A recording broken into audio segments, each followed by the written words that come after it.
Welcome back to Coffee and Conversation and a Bad Cat. So, he is in need of cuddle and reassurance because I caught him doing something really pretty naughty this morning. And I'm not sure, I don't think he believes I'm upset with him, but well, when I tell you what he did, I think you'll understand that maybe he frightened himself. So, is that what it is? Yeah, all right, yes. We need reassurance. Well, for those of you who do not know, my property is old. The parcel of land that I have was pulled out of an old farmhouse in 1852 for the purpose of building the schoolhouse. That is right here, my schoolhouse. And that was 172 years ago. Shortly after my parcel of property, yes, I know, shortly after that was pulled out of the farm, a few other pieces in the area, probably what is now my entire little village, it's like 9 houses, was pulled out of that same large piece of farmland. So everything around here goes back to the late 1800s. The schoolhouse was first, and it is the oldest building in this area. But I believe some of the others were taken out in the 1860s, 1870s. The homeowners, the property owners may have purchased the property before then, but I think it was a good 10 years after the schoolhouse was built before any of the rest of this area was developed. So that becomes important for the story I'm going to tell you later on. Meantime, I'm going to try to see if I can get rid of this guy so that we can get into the intro before we just get completely sidetracked. But Audie, say hello to them. Yeah, they know you're a good cat. They know I'm not mad at you. They know you didn't mean to do anything wrong. Yeah, did you? No, you didn't. All right, I'm going to see if I can divest myself of the cat stole that I am wearing. And we will take a look at the intro and we'll be back. Oh, he did it for me. How convenient. I don't have to be the bad guy after all. We'll be back in a minute.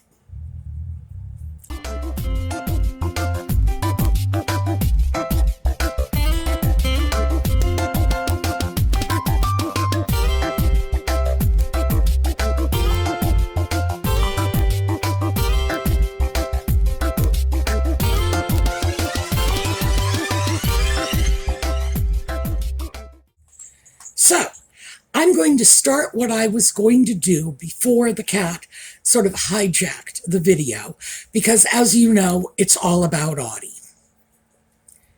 Scarf tying. This is a rectangular scarf. It's longer than wide, but as you can see, it is plenty wide. But it's very light. It's a chiffon. I'm not sure what the fabric content is. This is a piece I picked up for $5 at a thrift store simply because I liked the colors. It's pink and maroon, and it made me happy. It made me smile to look at it. Okay, this is the scarf ring, and as I told you last time, Hermes. Oh la la. So, in part, of course, I'm anxious to show off the new scarf ring, but also I just wanted to give you some idea of what you could do with a scarf that is like really large, cumbersome, and unusual size or shape.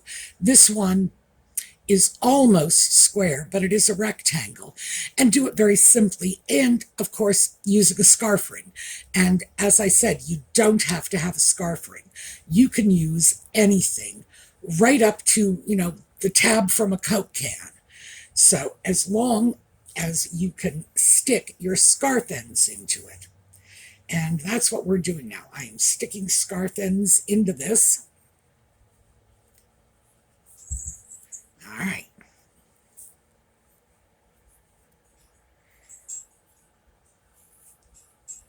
Okay.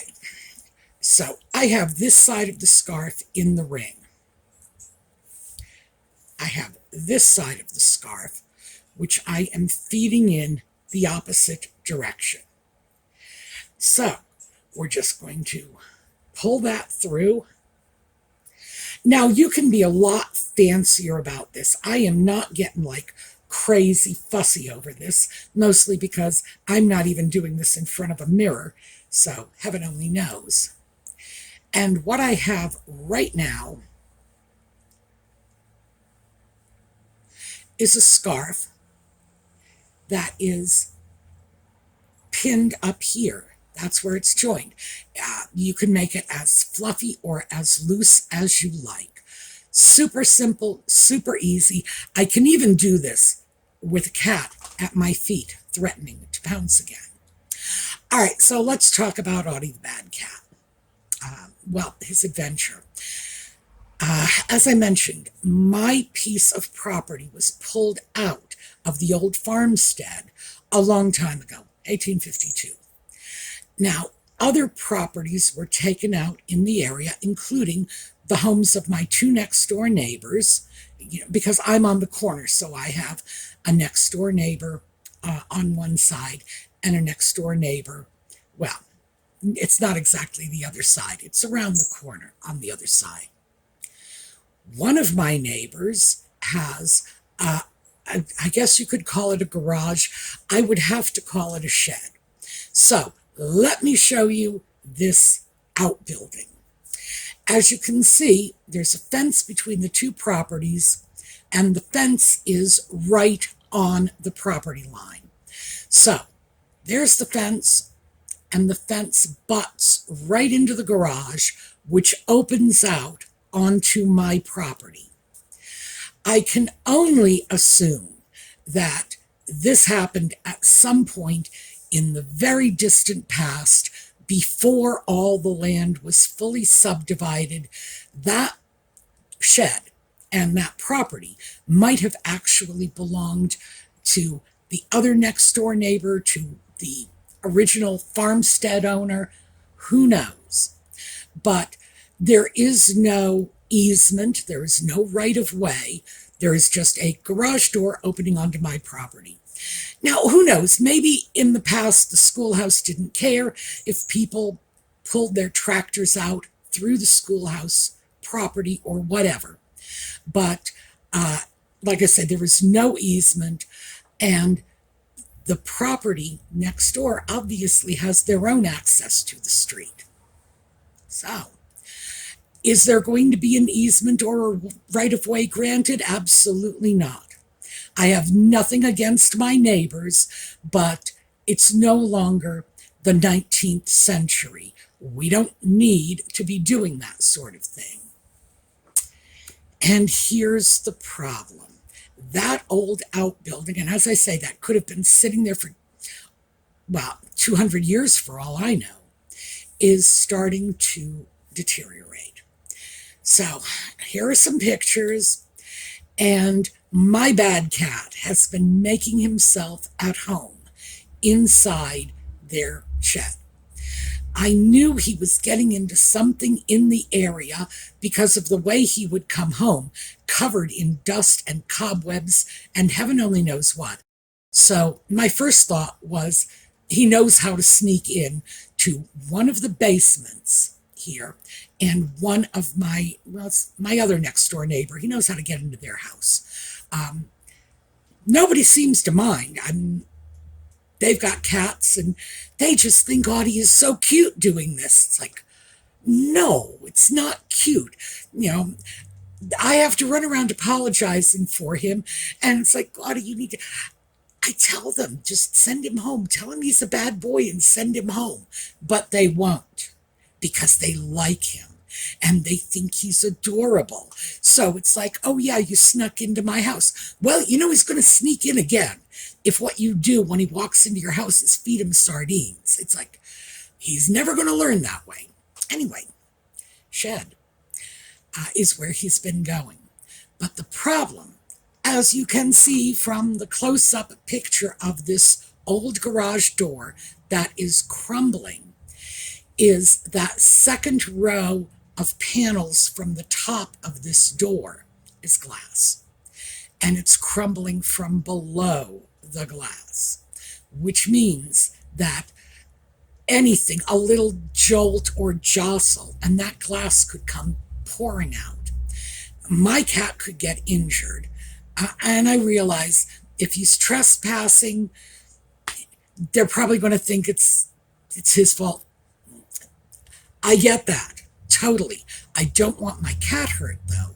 And I don't want a hazardous situation that is literally right on my property line, because he's a stupid cat. He doesn't know any better. Not only that, but the area right in front of the door is a place that my yard guy goes to work to clean out, the flower beds and things. And I sure don't want him to get hurt from crumbling glass. So now I have to be the bearer of bad news and go over and tell my neighbor that something has to be done. Now, I have never spoken to this particular neighbor. This family moved in about a year ago, about the situation with the shed and the garage door and so on. But I did speak to the previous owner of the property, and that was the new owner's aunt. He got the property from his aunt. Did speak with her about it. And I did speak with the tenants who, again, promised to relay the information and blah, blah, blah. Because, as you can see from the condition, this did not happen overnight. The biggest problem that I saw was when groundhogs were burrowing under that shed, right under the door too. And I knew that it was going to eventually weaken the structure. Also, they were tearing the fiberglass insulation out of the building because it's been recently sided. And, well, recently. Like I say, it could be 200 years old. I'm thinking it was sided maybe 30 years ago. That's relatively recent for me. So they've been pulling out the fiberglass insulation. They were burrowing under it. And I had every indication for a good 10 years that something bad was going to happen to this shed. But the thing is, I haven't spoken with the new owner yet. So that is on my agenda. And it's a young family. I'm sure they have much better things to do than fuss about this garage door. I'm not even sure if they're actually using that building. But we'll see. They're very pleasant. I don't anticipate it going poorly. It's just that I hate being the neighbor who's always bringing the bad news. It's like, yep, your fence is falling down. Yeah, your door is crashing. Yeah, groundhogs are digging under your shed. And honestly, sometimes I feel like that. Like, I'm going to be regarded as the crazy neighbor who's always coming over to complain about something. But it's not, I was going to say it's not a complaint. I guess it kind of is. Something has to be done about it. But it's not a complaint in that I am willing to take on the responsibility of dealing with the nuisance part. I had suggested this to one of the tenants a number of years ago. I said, I can just go out and get a piece of stockade fencing. You can get it at Home Depot. I can call Home Depot. They'll deliver it. And just put it up and affix it to the building. Drill holes, drive in mega screws. Oh, and I've got the mega screws because this has been going on a long time. And just drive it right in as, it's like covering something up with a piece of plywood, only more decorative. That I am perfectly willing to do, just to make sure the glass isn't falling into my yard, that my cat isn't going in there, that nobody's going to get hurt. But beyond that, I'm not sure the building is salvageable. It's probably extremely old. The groundhogs have done damage. There's no question about that. And actually, I think the biggest part of the damage is whoever decided to put aluminum siding on it. But in order to do this, it's not my building. So I can't just go out there and start affixing fence sections to other people's property. It may be like right on the line, but it's not mine. So with any luck at all, I will be able to frame this in a nice way. You know, eek, eek, here's the problem, your garage door, the glass, look, disaster, blah, blah, all that nasty part of the conversation, and then bring in I am more than happy to bring in a section of fence and just blockade that whole area.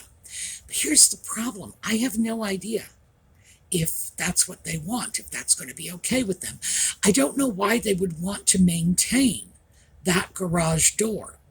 No clue in the world why they would want to do that, since they cannot use it. They open that garage door, and the minute they step even an inch outside of that garage, they're on my property. So it's not like it can be used as a backup entryway to the street or whatever. No. And as I said, there's no easement, no right of way, nothing like that.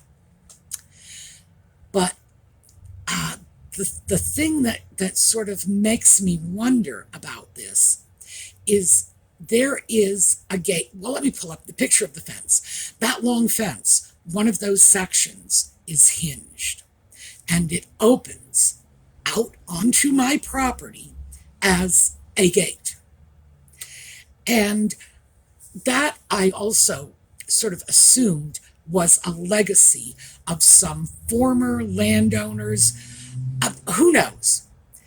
This place is 172 years old. It's had a lot of ownership in the past. Maybe the neighbors were related. Maybe they had good relationships with one another. Maybe they said, okay, we'll just combine our properties. I don't know. I have no idea how that gate got in there in the first place.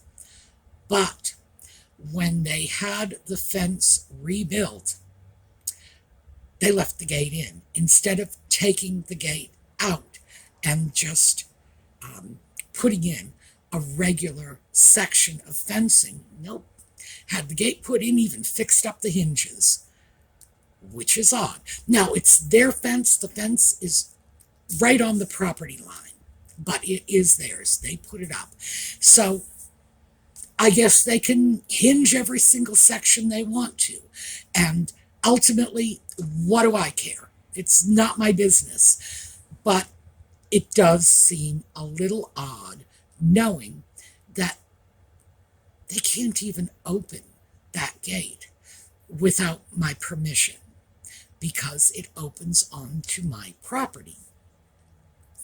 And they would have no reason to do so. So, what I am grappling with now is the weirdness of sort of like country living. And in a way, it has some parallels to city living.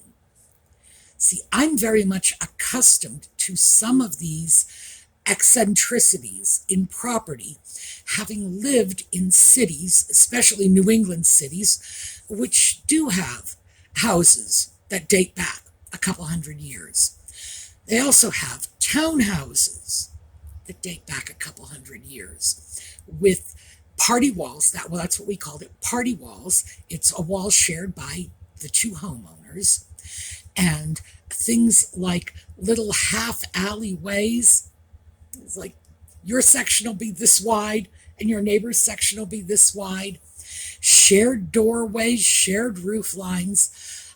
I know how those things work because they've been around so long, and the issues involving who's responsible for what have been problematic for, a couple hundred years, and have ended up in court for a couple hundred years. So there is a body of legislation and guidelines, rules, the common sense of the situation, not just who won which lawsuit, but there are ways of dealing with it. And usually when you purchase property, all of this is written into your purchase agreement. It goes along with your deed. So you'll have a deed, and the deed itself will spell out what is your property, what is your responsibility, and there will often be separate covenants associated with the deed that will explain all of the joint issues. For example, if you do share a roof with your neighbor, that you will have a responsibility to repair a leak on your side, even if it's just the water's going in on your side, but coming out on the neighbor's. These things have all been dealt with for, 200 years or more. But this is weird.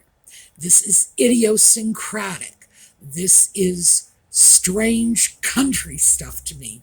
And the truth is, if it was just a question of a brick building instead of a nice grassy expanse, I would probably feel like I was on more familiar ground, more comfortable ground. So I don't know. My hope is it's not going to be a big deal. They are a very lovely family. I don't have any problems with them. And I was going to say, I hope they don't have any problems with me. But, my cat is making himself at home in their shed, so I'm not 100% sure of that. Although the children like him. But they have a dog. It's getting to be a big dog, which is good. I was glad. When the dog was a puppy, and, like maybe only 18 inches tall, I was afraid Audie might start bullying him, because Audie does bully the neighborhood dogs. But now that the pup is getting bigger and, maybe Audie will be a little less inclined to just boss the puppy around. So who knows? But I am going to have to go over and talk to them about this.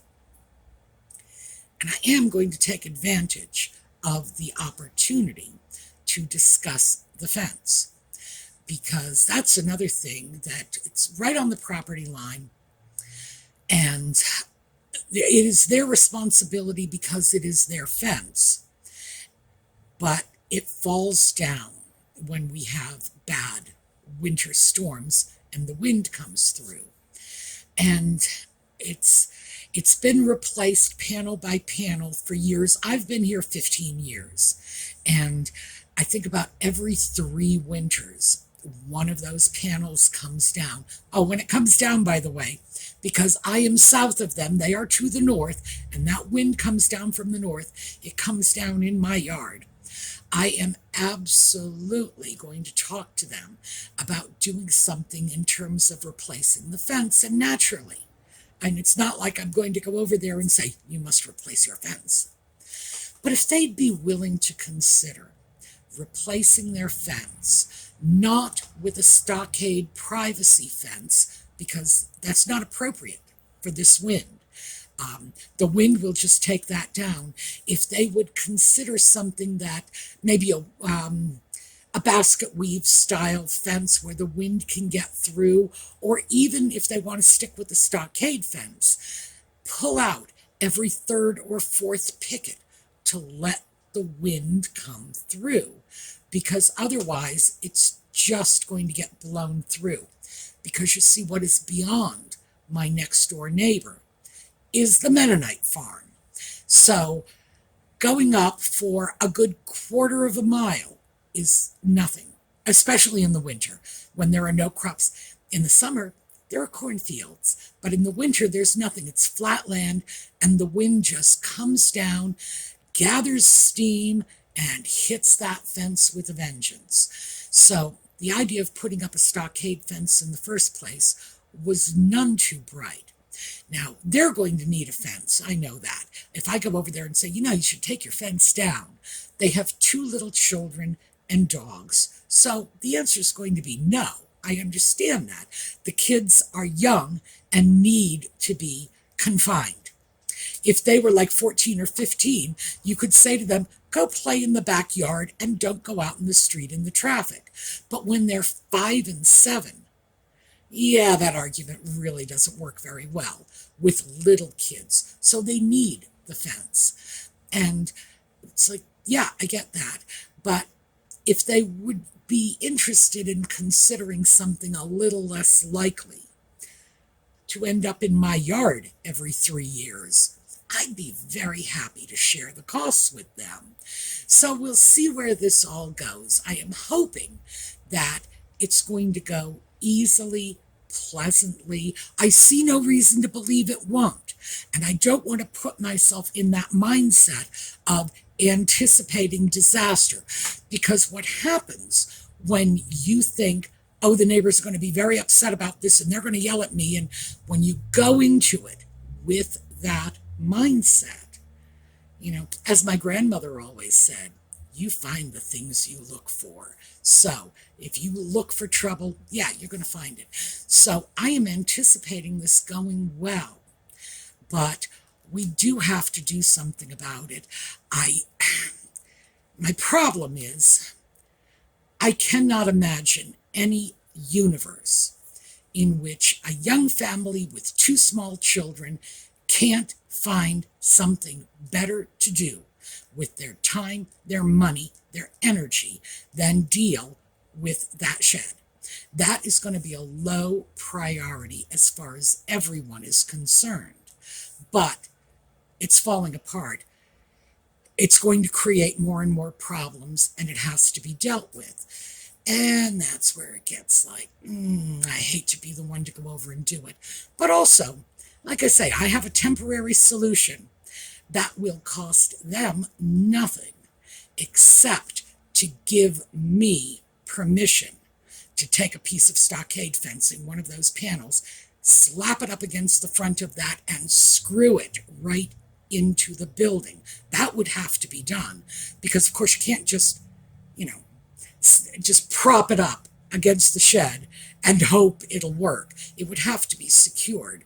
But that would be a temporary fix at least. It would probably at least guarantee that that row of garage door windows isn't going to come down, crashing, glass everywhere. And God forbid that happen when my yard guy is over there and accidentally bangs it with the lawnmower or something. At that point, we're talking a disaster for absolutely everybody. And naturally, I don't want the glass falling on Audie. And he seems to be determined to spend his free time in what is now his new clubhouse. And the fact is, he's a cat. Yeah. It's an open space in a door. It might as well have a little doormat saying, "Welcome, Audie, make yourself at home," because that's exactly how he is interpreting it. So anyway, that is my let's chat about the neighbors. I will keep you posted on this because even though this has been an ongoing thing for me, I've been mindful of this situation escalating over the last 15 years. This shed is getting shabbier and shabbier, more and more dangerous. It's brand new to my neighbors. They've only been here a year. And, oh, I wonder if I mentioned, 2 sides of that little shed face out onto neighbors' properties. One, obviously the one with the garage door, faces to my property, but the east wall of that building faces out to my next door neighbor on the other side's property. And again, it is right on their property line. It's almost as if the property lines were cut around that shed. So it's like right there. So it's not even like my neighbors who own the shed have normal access to it. It's not like they can even walk around their own shed to inspect it periodically without trespassing on the neighbor's property. And keep in mind, no one's calling the police on them for trespass, but it does mean that if they want to be decent about it, they have to go knocking on the neighbors' doors, and that's going to make it hard for them. So I see where they're coming from too. We've just got to find a way to give everybody what they want, and do it pleasantly. So that is just neighbors. I guess that's just sort of all this is. It's just part of me would love to live my life in a little bubble somewhere, so I didn't have to deal with anything like this.